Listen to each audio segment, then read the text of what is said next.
இப்ராஹீமை தன் மெய் அன்பராக எடுத்துக் கொண்டான். வானங்களில் உள்ளவையும் பூமியில் உள்ளவையும் எல்லாம் அல்லாஹுவுக்கே சொந்தம். மேலும் அல்லாஹ் எல்லா பொருட்களையும் சூழ்ந்து அறிபவனாக இருக்கின்றான். நபியே, மக்கள் உம்மிடம் பெண்கள் பற்றி மார்க்க கட்டளை கேட்கிறார்கள்.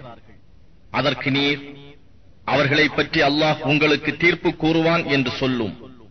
தவிர வேதத்தில் உங்களுக்கு ஓதி காண்பிக்கப்படுவது அனாதை பெண்கள் சம்பந்தமாக அவர்களுக்கு விதிக்கப்பட்டதை, மகரை நீங்கள் அவர்களுக்கு கொடுக்காமல் அவர்களை நீங்கள் மணந்து கொள்ள விரும்பிக் கொண்டிருப்பதை பற்றியும், குழந்தைகளில் பலகீனமானவர்களை பற்றியும், அனாதைகளுக்கு நீங்கள் நீதியை நிலைநிறுத்த வேண்டும் என்பது பற்றியுமாகும்.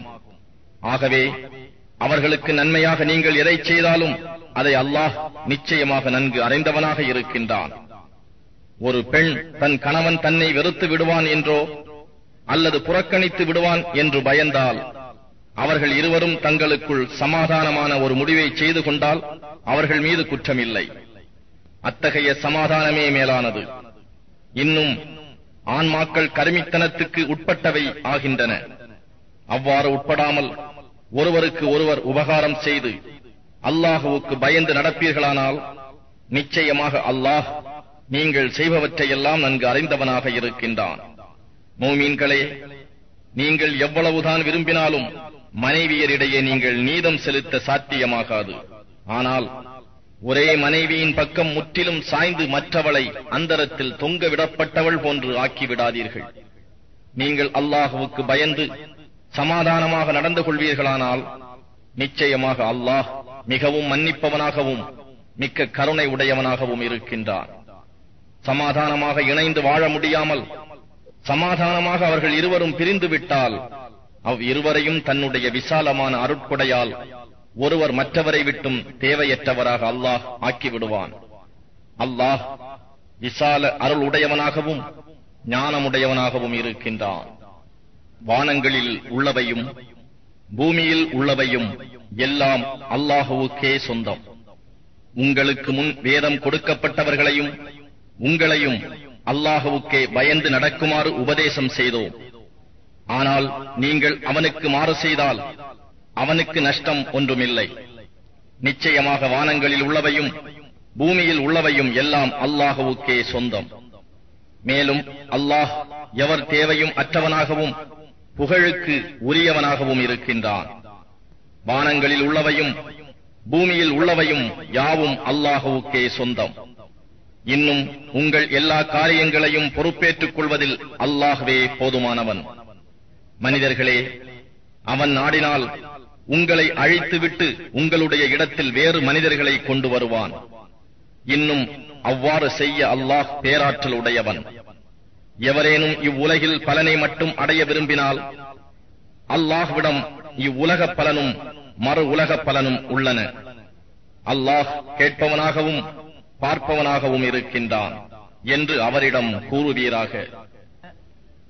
மூமீன்களே, நீங்கள் நீதியின் மீது நிலைத்து இருப்பவர்களாகவும் உங்களுக்கோ அல்லது உங்கள் பெற்றோருக்கோ அல்லது நெருங்கிய உறவினருக்கோ விரோதமாக இருப்பினும் அல்லாஹுவுக்காகவே சாட்சி கூறுபவர்களாகவும் இருங்கள்.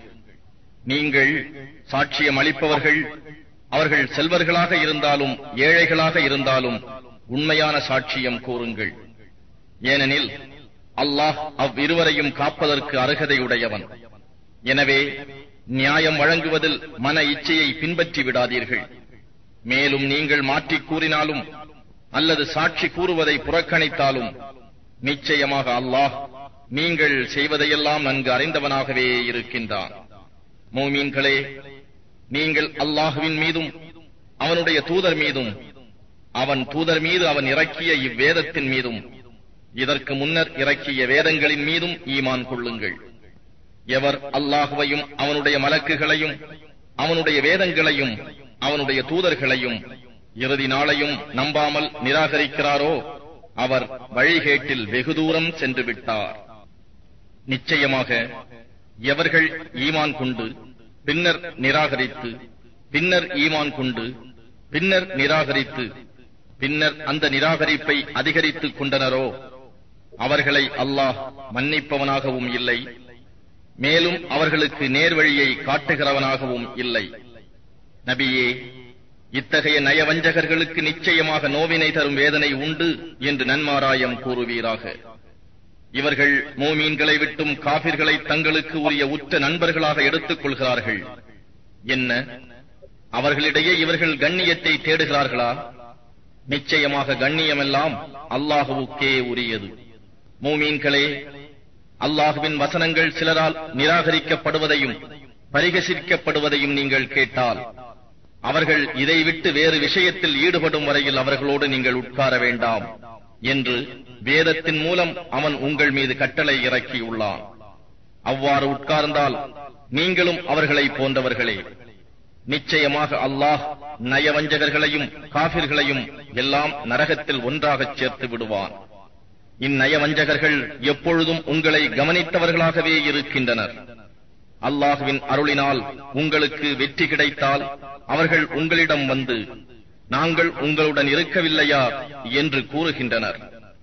மாறாக காபிர்களுக்கு ஏதாவது வெற்றி பொருள் கிடைத்தால் அவர்களிடம் சென்று அவர்களுடன் சேர்ந்து, உங்களை நாங்கள் வெற்றி கொள்ளக்கூடிய நிலையிலிருந்தும் உங்களை அந்த விசுவாசிகளிடம் இருந்து காப்பாற்றவில்லையா என்று கூறுகின்றனர்.